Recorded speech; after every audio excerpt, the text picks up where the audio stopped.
नमस्कार दोस्तों, फिर से एक बार आपका स्वागत है मेरे प्यारे छात्रों। और हम पढ़ रहे थे आईयूपीएससी। अभी तक हम आईयूपीएससी के 3 पार्ट पढ़ चुके हैं और आज हम पढ़ेंगे आईयूपीएससी का चौथा पार्ट। तो ध्यान दीजिए, कार्बनिक रसायन में आईयूपीएससी बहुत ही आवश्यक एक टॉपिक है जिसको हमें सीखना अति आवश्यक है। मतलब बिना ऑर्गेनिक केमिस्ट्री में आईयूपीएससी सीखे हुए हम ऑर्गेनिक केमिस्ट्री या कार्बनिक रसायन को समझ पाए या इसकी रिएक्शंस बना पाए, उनकी प्रॉपर्टीज का अध्ययन कर पाए, ये थोड़ा सा कठिन हो जाता है। तो चलिए आईयूपीएससी शुरू करते हैं। हमने कल पढ़े थे आईयूपीएससी के 6 नियम। मतलब कल तक हम आईयूपीएससी के 6 नियम पढ़ चुके हैं और उनकी आईयूपीएससी को हम उदाहरण से ही समझ भी चुके हैं। तो आज शुरू करेंगे हम आईयूपीएससी का 7वां नियम। और इसके लिए हम सबसे पहले नोट करेंगे अपने बोर्ड पर एग्जाम्पल। तो एग्जाम्पल क्या है इसका, आइए देखते हैं। एग्जाम्पल नंबर फर्स्ट है इसका CH3 single bond C single bond CH2 single bond C single bond CH2 single bond C double OH। अब इसमें कार्बन को बैलेंस करेंगे, देखेंगे हम। तो यहां पर ऊपर लगा देते हैं NO2 और नीचे की साइड में लगा देते हैं NH2।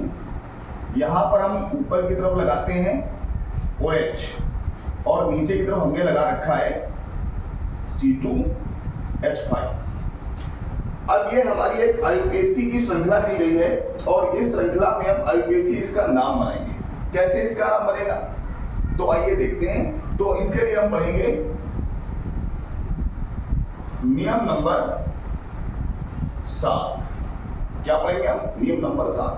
तो फिर से एक बार आपसे निवेदन है, तुरंत फटाफट उठाइए अपनी कॉपी और पेन और लिखिए नियम नंबर 7। क्या है नियम नंबर 7? यदि किसी कार्बनिक श्रृंखला में कई समूह दिए गए तो हम नंबरिंग हमेशा उच्च कार्बन की ओर से हमेशा उस समूह की ओर से शुरू करते हैं जो समूह ज्यादा प्रायोरिटी वाला होता है, ज्यादा क्रियाशील होता है। और यहाँ पर हमको एक ध्यान देना है कि हमेशा नंबरिंग हम लंबी श्रृंखला चुनते हैं। नंबरिंग के लिए लंबी श्रृंखला ही हमको नंबरिंग के लिए चुननी है। जिधर कार्बन की संख्या अधिक हो उसको हमें चुनना है। प्रयास हमारा यही होना चाहिए। देखो, सबसे पहला काम हम क्या चुनेंगे? लंबी श्रृंखला। उसके बाद नंबरिंग करेंगे। तो नंबरिंग के लिए हमारे पास नियम है, नियम के अनुसार नंबरिंग करेंगे। अब नियम के अनुसार नंबरिंग करने के बाद भी हमारी श्रृंखला लंबी होनी चाहिए। तो आइए हम देखते हैं इसमें लंबी श्रृंखला कैसे हो सकती है। देखिए, इधर C लगा हुआ है, CH2 ये कार्बन, ये CH2 ये सिंगल कार्बन, ये CH3 नीचे लगा हुआ है C2H5। क्यों ना हम C2H5 को एक बार खोलकर देखें। तो अगर हम C2H5 को खोलते हैं तो हमारी आईयूपीएससी की श्रृंखला बनती है CH3 single bond C OH और नीचे बन जाता है CH2 और उसके नीचे लगता है CH3, सामने CH2, सामने सिंगल बॉन्ड C और इसके नीचे लगा हुआ है NH2 और ऊपर लगा हुआ है NO2। उसके सामने सिंगल बॉन्ड CH2 और उसके सामने C डबल OH। ये हमारी श्रृंखला खोलने पर बन रही है। अब हम इसमें नंबरिंग शुरू करेंगे किधर से? तो जिधर से ज्यादा क्रियाशील समूह लगा हुआ है, ज्यादा क्रियाशील समूह लगा हुआ है COOH। तो इधर से नंबरिंग करके इसकी प्रायिकता ज्यादा दी जाती है। 1 2 3 4 5। अब ध्यान दीजिए, ये 6 नंबर हो सकता है, 6 नंबर ये भी हो सकता है। अगर इधर जाएंगे तो 6 और 7 2 कार्बन मिलेंगे। अगर इधर जाएंगे तो केवल 6 कार्बन मिलेगा, कार्बन नंबर 6। तो अब लंबी श्रृंखला कौन सी होगी? 6 या 7? ऑब्वियस सी बात है 7 लंबी श्रृंखला होगी। तो हम नंबरिंग इस पर करेंगे 6 और 7। अब उसी नियम में आते हैं, फिर से लिखिए आगे। यदि किसी कार्बनिक श्रृंखला में नंबरिंग कर रहे हैं, मतलब जो पहले लिखा चुके हैं उसी की बात करते हैं। जब भी किसी कार्बनिक श्रृंखला को चुना जाता है तो लंबी श्रृंखला चुनी जाती है जिधर अधिक कार्बन हो। उच्च कार्बन जो ज्यादा क्रियाशील समूह होता है उसकी ओर से हम नंबरिंग करते हैं। और ध्यान देना, नंबरिंग के बाद हायर कार्बन का नाम, उसके बाद बॉन्ड के नाम, जो भी बॉन्ड लगा हुआ है उसमें डबल बॉन्ड लगा है तो उसका नाम लिखा जाएगा, ट्रिपल बॉन्ड लगा है तो उसका नाम लिखा जाएगा, सिंगल बॉन्ड है तो उसका नाम लिखा जाएगा। उसके बाद ज्यादा क्रियाशील समूह जो है उसका अनुलग्न सफिक्स वाला नाम नंबर के साथ लिखा जाता है। शेष बचे सभी क्रिया जो समूह होते हैं उनका पूर्व लग्न वाला नाम प्रीफिक्स वाला नाम नंबर के साथ लिखा जाता है। और यहाँ पर एक चीज विशेष ध्यान देनी है, ऐसे CH3 या C2H5 जो नंबरिंग से बच गए वो हमारे समूह में बदल जाते हैं, ग्रुप में बदल जाते हैं। देखिए बिल्कुल ध्यान देने वाली बात यह है, यहाँ पर आईयूपीएससी में अक्सर तरह की गड़बड़ होती है बच्चों से, तो आपको गड़बड़ नहीं करनी। जरा समझिए, हमको तब तक नहीं पता होगा कि कौन सा CH3 बचेगा, कौन सा CH3 समूह है, कौन सा मिथाइल समूह है, कौन सा एथाइल लगा है वो समूह बनेगा, ये नहीं पता। ये हमको तभी पता चलेगा जब हम उसकी सही नंबरिंग करेंगे, और नंबरिंग के लिए नियम का पालन करेंगे, उसके बाद नंबरिंग करेंगे। तो यहाँ पर हम देख सकते हैं कि ये जो CH3 है ये बच गया, इस पर नंबरिंग नहीं हो पाई है। तो जब इस पर नंबरिंग नहीं हो पाई तो ये हमारा बदल गया ग्रुप में। तो अब हम देखते हैं, जब हमने इस श्रृंखला को लिखा था तो हमारे पास टोटल 1 2 3 4 ग्रुप थे, लेकिन जब नंबरिंग हमने कर ली तो ग्रुप की संख्या बढ़ गई, 1 2 3 4 5 हो गए। तो अब हम इसकी आईयूपीएससी बनाएंगे, ठीक है। अच्छा, यहाँ पर हम आपको एक बात बताना चाहेंगे कि जो हम एक वरीयता ग्रुप्स की वरीयता श्रेणी की बात करते हैं, तो वरीयता श्रेणी के लिए हमने ये वरीयता श्रेणी एक नोट की है, और वो वरीयता श्रेणी हम लिंक में डाल देंगे, आप लोग उस लिंक से देख सकते हैं और समझ सकते हैं। अगर आपको वरीयता श्रेणी आ जाती है तो आईयूपीएससी आपके लिए ऑन फिंगर्स होगी। बिल्कुल सच बात बोल रहा हूं मैं, आप भी आसानी से सीख सकते हैं और आप भी अपने अन्य साथियों को बता सकते हैं कि आईयूपीएससी कैसे बनाई जाती है। इतनी कठिन नहीं है जितना हमको डराया जाता है। चलिए मुद्दे पर आते हैं फिर से। तो हम नंबरिंग कर चुके हैं और अब हम शुरू करेंगे इसका नॉमेनक्लेचर। तो हमको मिला है हायर कार्बन 7, तो इसका नाम होगा हेप्ट। उसके बाद सारे सिंगल बॉन्ड लगे हुए हैं, तो फिर हम क्या लिखेंगे, एन। हमारा नाम बन गया हेप्टेन। अब हेप्टेन के बाद में सबसे पहले जो हमारा वरीयता क्रम में सबसे ऊपर समूह लगा हुआ है COOH, इसका नाम होता है ओइक एसिड, और ये लगा है 1 नंबर पर, गामा लगा लिया बीच में, तो क्या नाम बना, हेप्टेन ओइक एसिड 1। अब जो शेष बच गए हैं ग्रुप हमारे, वो सारे कहा जाएंगे प्रीफिक्स में, क्योंकि जो ज्यादा वरीयता वाला होता है, ज्यादा क्रियाशील होता है, उसी को हम सफिक्स में रखते हैं, बाकी सबको प्रीफिक्स में रखते हैं। तो बाकी सब प्रीफिक्स में जा रहे हैं। कौन कौन जा रहा है, एक ये हमारा प्रीफिक्स में जा रहा है, ये प्रीफिक्स में जा रहा है, ये प्रीफिक्स में जा रहा है, और इसके साथ में एक CH3 जिस पर नंबर ही नहीं, वो भी प्रीफिक्स में जा रहा है। तो आइए इनको लिखते हैं। अब इनको लिखने का क्रम क्या है, इनको लिखने के लिए हम ABCD अल्फाबेट का प्रयोग करते हैं, क्योंकि उसी के आधार पर इनको प्रीफिक्स में प्रिंट किया जाता है। प्रीफिक्स का मतलब होता है प्री माने पहले, फिक्स माने रखना। इनको हमें नाम से पहले रखना है, किसका नाम, श्रृंखला के नाम से। आइए लिखते हैं। तो इसका नाम है मिथाइल, M से स्टार्ट होगा, हाइड्रोक्सी H से स्टार्ट होगा, नाइट्रो N से स्टार्ट होगा, और एमिनो है ये से स्टार्ट होगा। तो सबसे पहला आएगा एमिनो, किस नंबर पर जा रहा है ये, 3 नंबर पर, 3 एमिनो गामा। उसके बाद हाइड्रोक्सी किस नंबर पर है, 5 नंबर कार्बन जुड़ा हुआ है OH, तो 5 आएगा। 5 हाइड्रोक्सी गामा। उसके बाद मिथाइल और नाइट्रो, M और N। तो अब इसका नंबर आएगा 5 मिथाइल गामा। उसके बाद बचा हमारा NO2, ये लगा है 3 नंबर पर, तो 3 नाइट्रो। अब क्या नाम बना हमारा, पढ़ लीजिए, इसका नाम बना 3 amino, 5 hydroxy, 5 methyl, 3 nitro, heptane oic acid 1। उम्मीद करता हूं आप लोग समझ गए होंगे किस तरीके से इस प्रकार के नाम बनाने हैं।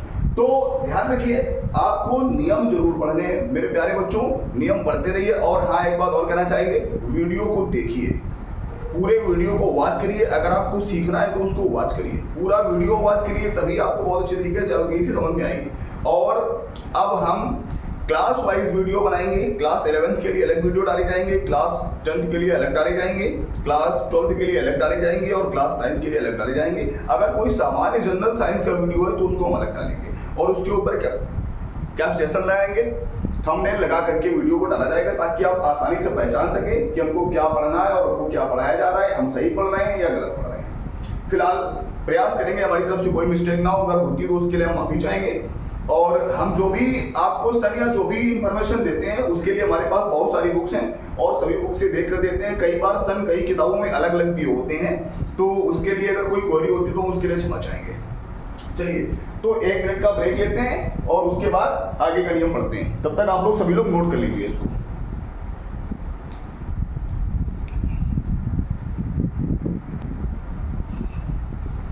हाँ तो आप आशा करता हूं आप लोगों ने नोट कर लिया होगा और अब हम इसको साफ कर रहे हैं। एक बार फिर से जो है हम अगले नियम की ओर बढ़ेंगे। तो हमारा अगला नियम क्या है, इसके लिए आप अपनी कॉपी और पेन को उठा लीजिए और फिर से उसको नोट करिए। ध्यान देना, जो भी हम आपसे कॉपी पेन को लेकर के नोट करने के लिए कहते हैं उसको प्लीज नोट करिए, क्योंकि ये आपके बहुत काम की चीज है। आपको बता दें, अगर आप रसायन विज्ञान के क्षेत्र में अपना फ्यूचर बनाना चाहते हैं तो आपको IUPAC या रसायन विज्ञान की जो टॉपिक बहुत अच्छे से आने चाहिए भाई साहब, समझ में आनी चाहिए। आप समझे उनका यूटिलाइजेशन क्या है, यही मेन चीज है। आइए पढ़ते हैं। तो अब हम पढ़ेंगे नियम नंबर 7, नियम नंबर 8। तो नियम नंबर 8 है क्या, पहले हम इसकी पहचान करेंगे जो सबसे आवश्यक चीज है। देखिए कई बार क्या होता है कि हमको श्रृंखला के बीच में ऑक्सीजन दी जाती है, श्रृंखला के मध्य में ऑक्सीजन दी जाती है। तो समझना जरा, यदि किसी श्रृंखला में C और C2 कार्बन के बीच में ऑक्सीजन लगी हुई है, क्या लगी हुई है, ऑक्सीजन लगी हुई है 2 कार्बन के मध्य में, तो इसको पढ़ते हैं हम ईथर ग्रुप। क्या पढ़ते हैं,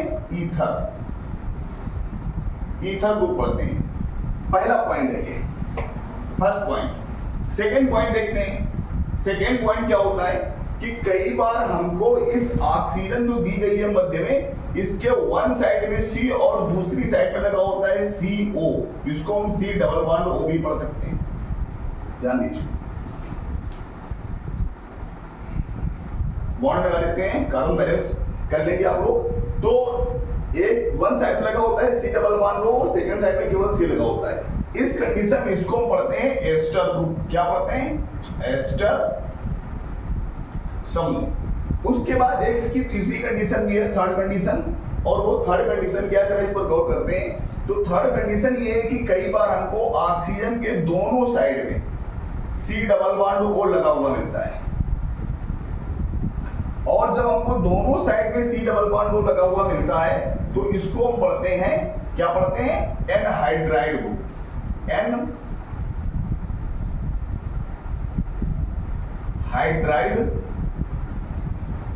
ग्रुप, क्या पढ़ते हैं इसको, एनहाइड्राइड ग्रुप।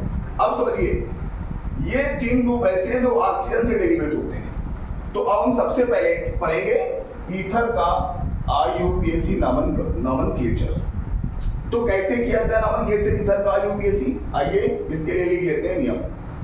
देखिए नियम नंबर 8 में, यदि किसी कार्बनिक श्रृंखला में कोई ईथर ग्रुप लगा हुआ है, क्या लगा हुआ है, ईथर ग्रुप। एग्जांपल देखो, CH3 single bond O single bond CH3, आ गया हमारा ईथर ग्रुप। तो यदि किसी कार्बनिक श्रृंखला में कोई ईथर ग्रुप लगा हुआ है तो इस कंडीशन में दोनों ओर के कार्बनों की नंबरिंग अलग अलग होती है। ध्यान दीजिए, दोनों ओर के कार्बनों की नंबरिंग अलग अलग होती है। और जब इनका हम नाम बनाते हैं तो नाम बनाते समय जिस ओर कम कार्बन होते हैं पहले उसका नाम लिखा जाता है और उसके साथ बॉन्ड का नाम नहीं लिखा जाता है। उसके बाद मध्य में उसका जो ईथर होता है इसका नाम लिखते हैं ऑक्सी। क्या लिखते हैं, ऑक्सी। और उसके बाद जो दूसरी साइड की चेन होती है जिसमें अधिक कार्बन होते हैं उसका नाम लिखा जाता है और उसके साथ में बॉन्ड का नाम भी लिखा जाता है। तो अब हम इसका नाम IUPAC में बनाएंगे। ध्यान दीजिए सभी लोग, आप लोग, मुझे उम्मीद है आप नोट कर रहे होंगे। अगर नहीं नोट कर रहे तो प्लीज वीडियो को पॉज करके नोट कर लीजिए। और एक बात की रिक्वेस्ट करना चाहूंगा मैं आपको कि आप अगर IUPAC सीखना चाहते हैं या मेरे वीडियो को से IUPAC सीख रहे हैं, IUPAC बना रहे हैं, तो कृपया वीडियो नंबर 1 से आइए, और मतलब पार्ट नंबर 1 से आइए, ऑर्गेनिक केमिस्ट्री IUPAC के पार्ट नंबर 1 से आइए, उसको 1 से वॉच करिए और नियम्स को लिखते रहिए। शुरुआत से पढ़ेंगे तो पूरा समझ में आएगा, ये बिल्कुल मैं दावा कर सकता हूं इस बात का। तो प्लीज ध्यान दीजिए। आइए पढ़ते हैं इसका IUPAC नाम। तो अब देखते हैं, तो हमारा बीच में इधर ग्रुप लगा हुआ है, तो इस साइड में एक कार्बन और इस साइड में भी एक कार्बन, दोनों और हमारा 1 1 नंबर आ रहा है। तो जब हम नामकरण करते हैं तो क्या करते हैं, पहले एक साइड का, क्योंकि दोनों तरफ बराबर है तो कहीं भी लिख सकते हैं, नहीं तो क्या करते हैं जिधर कार्बन की संख्या कम होती है पहले उसका नाम लिखा जाता है। तो इसका नाम क्या होगा, मेथ। क्या नाम लिखेंगे, मेथ। इसका नाम लिख लिया हमने मेथ। उसके बाद क्या लिखना है हमको, ग्रुप का नाम क्या हो जाएगा, ऑक्सी। और उसके बाद क्या करना है हमको, दूसरी ओर के कार्बन का नाम, तो इधर भी एक ही कार्बन इसलिए इसका भी नाम मेथ ही होगा, मेथ। और उसके बाद ग्रुप बॉन्ड का नाम लिखते हैं, तो बॉन्ड का नाम क्या है, सिंगल बॉन्ड है, तो क्या हो जाएगा, एन। क्या नाम बनेगा यूपीएससी, जरा बताइए, मुझे लगता है समझ में आ गया होगा सभी लोगों को, मेथॉक्सी मेथेन। क्या नाम बना इसका, मेथॉक्सी मेथेन। अब इसका हम दूसरा एग्जांपल देखते हैं, जैसे CH3 single bond CH2 single bond O single bond CH2 single bond CH2 single bond CH3, इस तरीके से श्रृंखला हमको दी गई। तो अब इस श्रृंखला का हमको कैसे नाम बनाना है, कैसे बनाएंगे, देखिए सबसे पहले बीच में O लगा हुआ है, मतलब ये इथर ग्रुप लगा हुआ है, ये तो हमको बिल्कुल स्पष्ट समझ में आ रहा है। अब हम शुरू करेंगे नंबरिंग, तो दो इथर ग्रुप के दोनों ओर अलग अलग नंबरिंग की जाती है, 1 और 2। नंबरिंग हमेशा ऑक्सीजन की ओर से ही करते हैं, ये आपको बिल्कुल ध्यान रखना है भाई साहब। 1 2 3 हमको एक तरफ मिल रहे हैं 2 कार्बन और एक तरफ मिल रहे हैं 3। हायर कार्बन देखिए तो इधर मिल रहा है हमको C2, इधर मिल रहा है C3, मिल रहा है ना। तो नंबरिंग के बाद हम नामकरण कैसे करते हैं, सबसे पहले हमको जिधर कम कार्बन है उधर से नाम करना है। तो इसका नाम क्या बनेगा, इधर C2 है तो C2 को क्या बोलते हैं, 8। तो क्या लिख लेंगे हम यहाँ पर, 8 लिख लिया हमने। उसके बाद इथर ग्रुप का नाम, तो इसका नाम क्या होता है, ऑक्सी हो गया। और उसके बाद अधिक कार्बन संख्या वाला, देखिए इधर साइड में जिधर ज्यादा कार्बन है तो इधर C3 मिला है, C3 का नाम होता है प्रो, तो हो जाएगा प्रो। और उसके बाद बॉन्ड का नाम, तो सिंगल बॉन्ड लगे हुए हैं तो सिंगल बॉन्ड का नाम होता है एन। तो क्या नाम बन गया हमारा इसका नाम बना एथॉक्सी प्रोपेन। क्या नाम बना, एथॉक्सी प्रोपेन। मुझे उम्मीद है आप सभी लोगों को समझ में आ रहा होगा, अगर आ रहा है तो प्लीज चैनल को लाइक और सब्सक्राइब करिए। नमस्कार। इसके बाद हम फिर से एक बार आपसे बता रहे हैं कि अब हम क्लास वाइज वीडियो बनाएंगे और सभी क्लासों की वीडियो अलग अलग डाले जाएंगे और उसमें लिखा जाएगा कि कौन सा वीडियो किस क्लास का है, इसलिए प्लीज चैनल को लाइक और सब्सक्राइब करिए। Thank you.